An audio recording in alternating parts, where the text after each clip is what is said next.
வணக்கம். நீங்கள் இணைந்து கொள்வது நியூஸ் ஃபர்ஸ்டின் பிரதான செய்திகளுடன். உங்களுடன் இணைந்து கொள்வோர் சந்திரிகா ஆறுமுகம், சிசிரகுமார், கிருஷாந்த் ராஜ். இன்றைய விரிவான செய்திகளுக்கு செல்லும் முன்னர் தலைப்புச் செய்திகள்.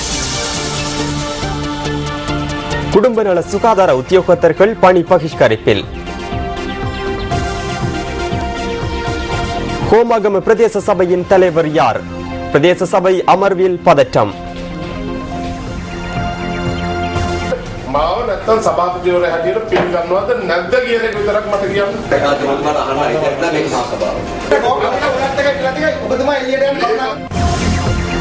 எரிபொருள் மானியத்தை வழங்குமாறு கோரி நீர்கொழும்பில் மீனவர்கள் ஆர்ப்பாட்டம்.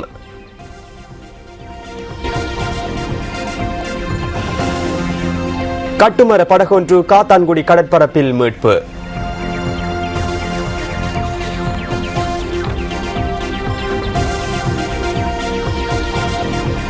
இனி விரிவான செய்திகள்.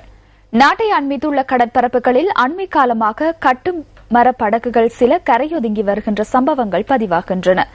இந்த நிலையில் மட்டக்களப்பு காத்தான்குடி கடற்பரப்பிலும் இவ்வாறான படகொன்று இன்று கரையொதுங்கியுள்ளது. இந்த படகின் ஒரு பகுதி தீக்கிரையாகி இருந்ததாக எமது பிராந்திய செய்தியாளர் தெரிவித்தார். மட்டக்களப்பு காத்தான்குடி கடற்பரப்பிற்கு இன்று முற்பகல் கட்டுமரத்திலான படகொன்று கரையொதுங்கியுள்ளது. குறித்த படகிலிருந்து மியான்மர் மற்றும் தாய்லாந்து ஆகிய நாடுகளில் உற்பத்தி செய்யப்பட்ட குடிநீர் போத்தல்கள் சில மீட்கப்பட்டதாக எமது செய்தியாளர் தெரிவித்தார். மியான்மர், தாய்லாந்து, வியட்நாம் நாடுகளுடைய பாரம்பரிய படகமைப்பை கொண்டது. இது தற்பொழுது காலநிலையினுடைய மாற்றத்தினாலும் மற்றது காலநிலை மோசமான நிலைமையிலும் இது நங்கூரமிடப்பட்ட நிலையில் அறந்து போய் ஆழக்கடலிலே வந்து இங்கே கரை ஒதுங்குகிறது. பருத்தித்துறை, பாலமீன்மடு மற்றும் காத்தான்குடி ஆகிய கடற்பரப்புகளில் இருந்து இவ்வாறான கட்டுமரத்திலான 3 படகுகள் கடந்த ஒரு வார கால பகுதிக்குள் மீட்கப்பட்டுள்ளன. கடலில் நெருக்கடி நிலைக்குள்ளான மியான்மர் பிரஜைகள் என சந்தேகிக்கப்படும் சட்டவிரோத குடியேற்றவாசிகள் சிலர் கடந்த ஆண்டு பல்வேறு சந்தர்ப்பங்களில் கடற்படையினரால் காப்பாற்றப்பட்டிருந்தனர். அவர்களை மிரியான முகாமில் தடுத்து வைக்குமாறு நீதிமன்றம் உத்தரவு பிறப்பித்திருந்தது. இவர்கள் பங்களாதேஷ், மியான்மர் எல்லைப் பகுதியில் வாழ்கின்ற இனத்தவர்கள் என்பதற்கான சான்றுகள் இருக்கின்ற போதிலும் அவர்களை இரு நாடுகளும் பொறுப்பேற்க முன்வரவில்லை. இந்த நிலையில் சுமார் 70க்கும் அதிகமானோர் பூசா முகாமிற்கு மாற்றப்பட்டதுடன் அவர்களில் சிலர் அங்கிருந்து தப்பிச் சென்றிருந்தனர். இவ்வாறு பூசா முகாமில் தங்க வைக்கப்பட்ட மியான்மர் பிரஜைகள் ஐக்கிய நாடுகள் சபையிடம் உத்தியோகபூர்வமாக ஒப்படைத்ததாக மிரிகான முகாமின் பொறுப்பதிகாரி சுனில் ஜெயரத்ன தெரிவித்தார். அவர்கள் ஐக்கிய நாடுகள் சபைக்கு சொந்தமான இலங்கையில் உள்ள முகாம்களில் தற்போது வாழ்ந்து வருவதாகவும் அவர் குறிப்பிட்டார். எனினும் இந்த குழுவிலிருந்து தப்பிச் சென்றவர்கள் தொடர்பான தகவல்கள் இதுவரை கிடைக்கவில்லை.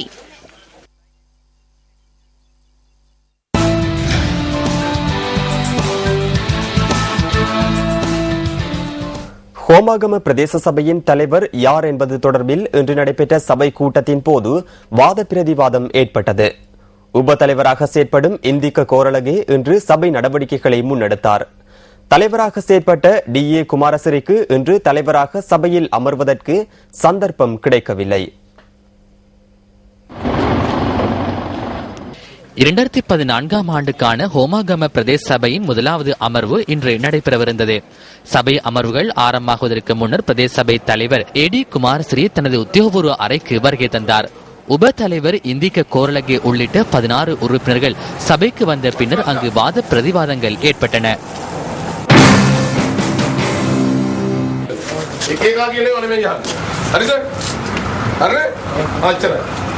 අංගියනට පිටින් එකක් අහන්න. මුම්බේ නිකන් බොරුවට නැති දේවල් හදන්න හදනවා මෙතන. ඒකනේ අපිටවරයට වැඩ කරගෙන යන්න දුන්නා කියලා. මුම්බේ බලෙන් රින්ගගෙන මේවට. பிரதேச சபையின் அமர்வு இடம்பெறும் பகுதி மூடப்பட்டிருந்தமையினால் உப தலைவரின் தலைமையில் மற்றொரு மண்டபத்தில் கூட்டம் ஆரம்பமானது. அதில் சபையின் செயலாளர் உள்ளிட்ட அதிகாரிகளும் கலந்து கொண்டிருந்தனர். கூட்டம் ஆரம்பமாகி ஒரு சில மணித்தியாலங்களுக்கு பின்னரே தலைவர் அவ்விடத்துக்கு வந்தார். මේක මහා සභාවක් කරනවා දෙන්නේ මේකම් වලිය කර දෙන්න මේකම් දුවේ මට උත්තරේ දෙන්න ඉතරයි ඕන දෙන්න කාර්ක බවකට පත්තරය උතුයි ඔව් කාර්ක බව කරන්න ඔබතුමා මේකට උත්තරේ දෙන්න නීත්‍යානුකූල සභාපතිවරයා මම මට වඩා තමයි මේ තිබෙදී මේ නීත්‍යානුකූල නොවන සභාවක් තමයි මේ දැන් කරගෙන යන්නේ. ඉතින් ඒක නිසා මට මගේ නඩු නිමිත්තට මේක ඉතාම වැදගත් වෙනවා. ඉතින් ඒක නිසා ලේකම්තුමී කියන්න ඔබතුමිය නීත්‍යානුකූල செயலாளரே, நீங்கள் என்னை தலைவராக ஏற்றுக்கொள்கின்றீர்களா இல்லையா என்பதனை கூறுங்கள். ලේකම්තුමීගේ මගේ ප්‍රකාශය අහන්න වෙන කාරණා ලේකම්තුමීගේ ප්‍රකාශය මම අහන්න හිතන්න මේක මාසභාව. පළතට විරුද්ධව වැඩ කරලා තමනාද ගුණන සභාවක් කියන්නේ කිව්වා. සභාවක් කියන්නේ මම ඉල්ලන්නේ සභාව තමනාද කියන්නේ කිව්වා. තමනාද නින්දන මොකද? මම වාඩි වෙන සභාවක ඉඳලා තමනාද පිළිගන්නේ. නරක මේක ඔබතුමා නීත්‍යානුකූල නියෝගයක් තියෙනවා අරන් එන්න උසාවිය. பின்னர் தலைவர் அவ்விடத்திலிருந்து வெளியேறினார்.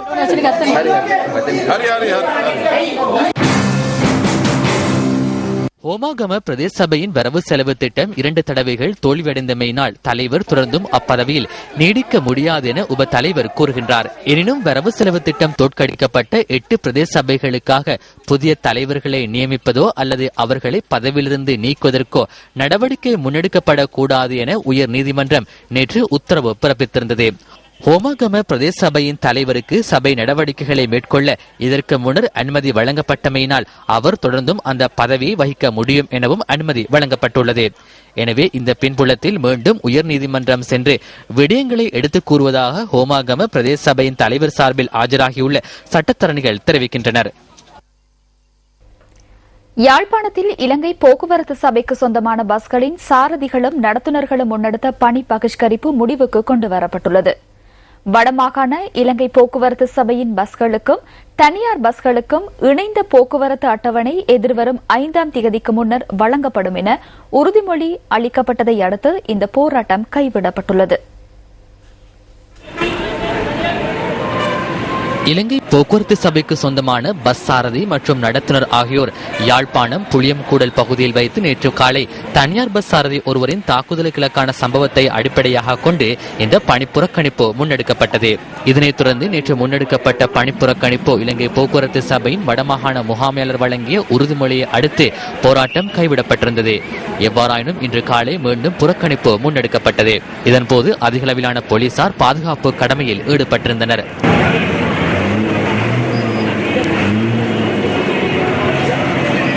அதனையடுத்து மாவட்ட அரசாங்க அதிபர் உள்ளிட்ட பிரதிநிதிகளின் தலையீட்டினால் பிரச்சினை இன்று மாலை முடிவுக்கு கொண்டுவரப்பட்டுள்ளது.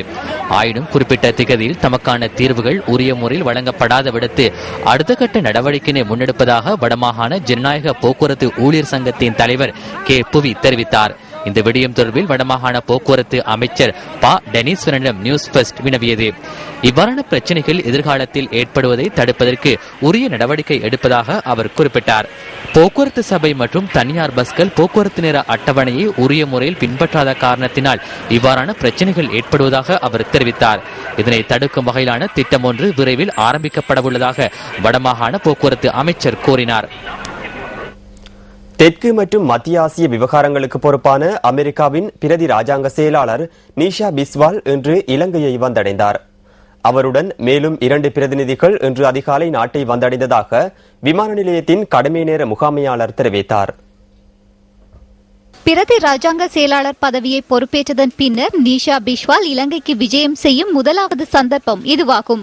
இந்த விஜயத்தின் போது நீஷா பிஸ்வால் அரசாங்கம் மற்றும் எதிர்க்கட்சி உறுப்பினர்களை சந்தித்து பேச்சுவார்த்தைகளை முன்னெடுக்க உள்ளதாக அமெரிக்க ஊடகங்கள் செய்தி வெளியிட்டுள்ளன.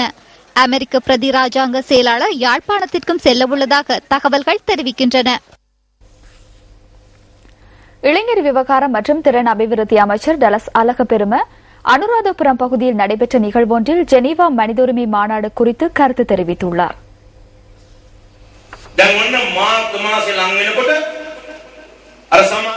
மார்ச் மாதம் நெருங்கும் போது சில குழுக்கள் சூடு பிடிக்கின்றன. ஜெனீவாவை பார்த்துக் கொண்டு ஊதுபத்தி எரிக்கின்றனர். இலங்கையில் மனித உரிமை மீறப்படுகின்றது, எனவே ஜனாதிபதி மஹிந்த ராஜபக்சவுக்கு தண்டனை வழங்குமாறு கூறுகின்றனர். நண்பர்களே, ஒரு விடயத்தை நினைவில் வைத்துக் கொள்ளுங்கள். தெற்கில் பல பகுதிகளில் குண்டுவெடித்த சம்பவங்களை உங்களுக்கு கூற வேண்டிய அவசியமில்லை.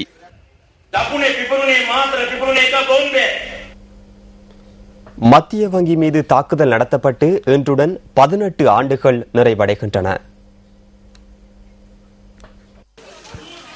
1996 ஆண்டு ஜனவரி 31ஆம் தேதி காலை 10:45 மணியளவில் இலங்கை மத்திய வங்கி மீது நடாத்தப்பட்ட தற்கொலை குண்டு தாக்குதலில் உயிரிழந்தவர்கள் மற்றும் காயமடைந்தவர்கள் இன்று நினைவு கூறப்பட்டனர். சுமார் 70க்கும் அதிகமானவர்கள் இந்த தாக்குதலில் உயிரிழந்தனர். இந்த தாக்குதலில் கொல்லப்பட்டவர்களில் மத்திய வங்கியின் 41 ஊழியர்களும் அடங்குவதுடன் 28 பேர் நிரந்தரமாக அங்கவீனம் அடைந்தனர். தாக்குதலில் கொல்லப்பட்டவர்களும் காயமடைந்தவர்களும் மத்திய வங்கி வளாகத்தில் இன்று முற்பகல் நினைவு கூறப்பட்டனர்.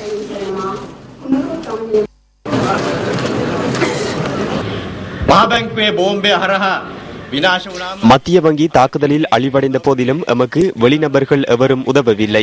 வெளிநாடுகளில் இருந்து வந்து எமக்கு எந்தவித உதவியும் வழங்குவதாக கூறவில்லை. ஆனால் அவ்வாறான ஒரு நிலையிலிருந்து இலங்கையர்கள் என்ற ரீதியில் மீண்டெழுவதற்கு எம்மால் முடிந்தது. அந்த காலத்தில் எம்மால் அவ்வாறு செய்ய முடிந்தால் எதிர்காலத்திலும் இலங்கையர் என்ற ரீதியில் நாட்டை கட்டியெழுப்பி நாட்டை சிறந்த நிலைக்கு கொண்டு செல்லும் வலு எமது நாட்டுக்கு காணப்படுவதாக நாம் நம்புகின்றோம். இதேவேளை மத்திய வங்கி மீதான தாக்குதலை கண்டித்து இன்று ஆர்ப்பாட்டம் ஒன்று முன்னெடுக்கப்பட்டது. சக்தியின் தேடல் அடுத்து.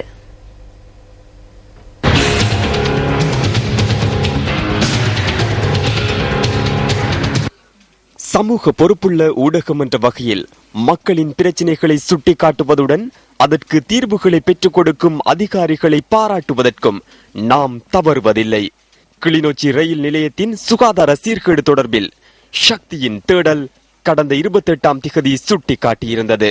கிளிநொச்சி ரயில் நிலையத்தில் உள்ள மலசல கூடங்களில் இருந்து வெளியேறும் கழிவு நீர் வீதிகளில் தேங்கி நிற்பதால் ஏற்படும் சுகாதார பிரச்சினைக்கான தற்காலிக தீர்வை பெற்றுக் கொடுக்க அதிகாரிகள் நேற்றைய தினம் முன்வந்தனர். எனினும் கிளிநொச்சி ரயில் நிலையத்திற்கு சமூகம் அளித்த சுகாதார அதிகாரிகள் தற்காலிக நடவடிக்கைகளை உடனடியாக நிறுத்துமாறும் அதற்கான நிரந்தர தீர்வு நடவடிக்கை ஒன்றை முன்னெடுக்குமாறும் உத்தரவு பிறப்பித்திருந்தனர். இதனை கருத்தில் கொண்ட அதிகாரிகள் இந்த சுகாதார பிரச்சினைக்கான நிரந்தர தீர்வை பெற்றுக் கொடுப்பதற்கான நடவடிக்கைகளை இன்றைய தினம் முன்னெடுத்தனர். இவ்வாறு நடவடிக்கை எடுக்க முன்வந்த அதிகாரிகளுக்கும் சக்தியின் தேடலுக்கும் பிரதேச மக்கள் நன்றி தெரிவிக்கின்றனர். நாங்கள் பல இடங்களுக்கு பல சுகாதார பொருட்களும் சொன்னாங்க. சொல்லி முடிவெடுக்கல சத்தியின் தேடலுக்காக சொல்லி சத்தியின் தேடல் நடவடிக்கை செய்து அதனூடாக இன்றைக்கு நிர்மாண பணிகள் நடக்கப்படுது. டொய்லெட் கழிவுகள் வந்து ரோட்டுக்கெல்லாம் வந்து பிட்டெல்லாம் நிறைஞ்சு வந்து இப்போ சம்மந்தப்பட்ட பிரதேச டொய்லெட் சம்மந்தப்பட்ட அதிகாரிகளுக்கு அறிவித்து இதுவரை நடவடிக்கையும் எடுக்கல. நாங்கள் நியூஸ் பெஸ்ட்டுக்கு அன்றைக்கு வந்து நாங்கள் இப்படி அறிவித்ததால் பணிகள் நடந்துகிட்டு நியூஸ் பெஸ்ட்டுக்கு நாங்கள் நன்றி கூற கடமைப்பட்டுக்கிறோம் மக்கள் அனைவரும். உடன் நடவடிக்கை எடுத்து இந்த குறைபாட்டை நிவர்த்தி செய்ய முன்வந்த அதிகாரிகளை சக்தியின் தேடல் பாராட்டுகின்றது. எனினும் கிளிநொச்சி புகையிரத நிலையத்தின் சுகாதார சீர்கேடு தொடர்பில் சக்தியின் தேடல் தொடர்ந்தும் தீட்சண்ய பார்வையுடன்.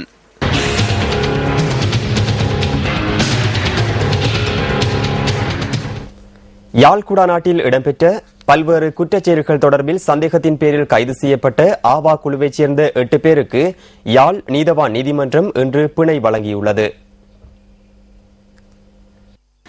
3 வழக்குகளின் கீழ் விளக்கமறியலில் வைக்கப்பட்டிருந்த சந்தேக நபர்களுக்கே இன்று பிணை வழங்கப்பட்டுள்ளது. ஆவா குழுவைச் சேர்ந்த ஒருவருக்கு ஏற்கனவே பிணை வழங்கப்பட்டிருந்த நிலையில் இதுவரை 9 பேருக்கு யாழ் நீதவான் நீதிமன்றம் பிணை வழங்கியுள்ளது. ஆவா குழுவின் 8 சந்தேக நபர்களுக்கு எதிராக தாக்கல் செய்யப்பட்டிருந்த வழக்கின் ஒருவர் ஏற்கனவே பிணையில் விடுவிக்கப்பட்டிருந்தார். எஞ்சிய 7 சந்தேக நபர்களையும் தலா 2 லட்சம் ரூபாய் பெறுமதியான 2 சரீர பிணைகளில் விடுவிக்குமாறு நீதவான் உத்தரவிட்டுள்ளார். சாட்சியாளர்கள் மற்றும் முறைப்பாட்டாளர்களுக்கு அச்சுறுத்தல் விடுப்பதை தவிர்க்குமாறும் நீதவான் சந்தேக நபர்களுக்கு அறிவுறுத்தல் விடுத்துள்ளார். இதனை தவிர மாதாந்தம் கடைசி ஞாயிற்றுக்கிழமைகளில் கோப்பாய் போலீஸ் நிலையத்தில் கையொப்பமிட வேண்டும் எனவும் நீதிமன்றம் சந்தேக நபர்களுக்கு அறிவித்துள்ளது.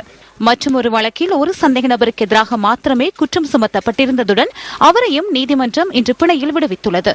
ஆவா குழுவின் தலைவர் என சந்தேகிக்கப்படுபவர் உள்ளிட்ட 3 பிணை வழங்க யாழ் நீதவான் நீதிமன்றம் இன்று மறுத்துள்ளது. இதற்கமைய குறித்த 3 விளக்கமறியல் பிப்ரவரி மாதம் 13ஆம் தேதி வரை நீடிக்கப்பட்டுள்ளது.